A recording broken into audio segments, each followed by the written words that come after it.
സംസ്ഥാനത്ത് ക്ഷേമ പെൻഷൻ വിതരണം ആരംഭിച്ചു. ഒരു കുടിശ്ശികയും മെയ് മാസത്തെ പെൻഷനും അടക്കം 2 ഗഡുവാണ് വിതരണം ചെയ്യുന്നത്. ഒരു പെൻഷൻ ഗുണഭോക്താവിന് ലഭിക്കുക 3200 രൂപ വീതമായിരിക്കും. ക്ഷേമ പെൻഷനിലെ കുടിശ്ശിക ഈ സാമ്പത്തിക വർഷം തന്നെ നൽകി പൂർത്തിയാക്കുമെന്ന സർക്കാരിന്റെ പ്രഖ്യാപനത്തിന്റെ അടിസ്ഥാനത്തിലാണ് ഒരു ഗഡു കുടിശ്ശിക അടക്കം ഇന്നു മുതൽ പെൻഷൻ ഗുണഭോക്താക്കളുടെ കൈകളിൽ എത്തിത്തുടങ്ങിയത്.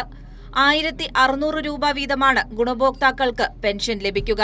മെയ് മാസത്തെ പെൻഷനും ഒരു കുടിശ്ശികയും ചേർത്ത് 3200 രൂപയാകും ഈ മാസം പക്ഷേ ഒരു പെൻഷൻ ഗുണഭോക്താവിന് ലഭിക്കുക. 26.62 ലക്ഷം പേരുടെ ബാങ്ക് അക്കൗണ്ടുകളിൽ തുകയെത്തുമ്പോൾ മറ്റുള്ളവർക്ക് സഹകരണ ബാങ്കുകൾ വഴി ജീവനക്കാർ വീട്ടിലെത്തിയാണ് പെൻഷൻ കൈമാറുന്നത്.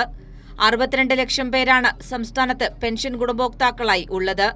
ഇന്ത്യയിലെ ഏറ്റവും സമഗ്രമായ സാമൂഹ്യ സുരക്ഷാ പെൻഷൻ പദ്ധതി നടപ്പിലാക്കിയിട്ടുള്ളതും കേരളത്തിലാണ്. ഇതിനാവശ്യമായ പണത്തിന്റെ 98% സംസ്ഥാനം തന്നെയാണ് കണ്ടെത്തുന്നത്. 2% താഴെ മാത്രമാണ് കേന്ദ്രവിഹിതം. കൈരളി ന്യൂസ്, തിരുവനന്തപുരം.